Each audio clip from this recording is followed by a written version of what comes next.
হযরতে মাইজ ইবনে মালিক নামে একজন সাহাবী জিনা করছে।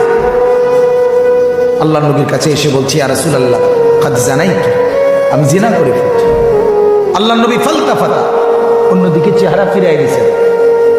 আবার তিনি বললেন ওইদিকে ফিরে গিয়ে, ইয়া রাসূলুল্লাহ আমি জিনা করেছি। নবীজি আবার চেহারা আরেক দিকে ফিরাই দিলেন। উনি আবার বললেন, ইয়া রাসূলুল্লাহ আমি জিনা করে ফেলেছি, আমাকে শাস্তি দেন, আমার উপরে হদ শরীয়তের বিধান কায়েম করেন, আমার আখিরাত পরিষ্কার করে দেন, আমার আখিরাত বরবাদ হয়ে যাবে না।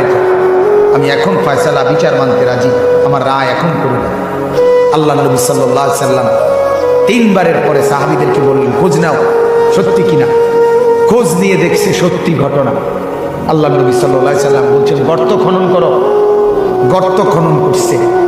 ওই সাহাবীকে গর্তের মাঝখানে কোমর পর্যন্ত দাঁড় করাইয়া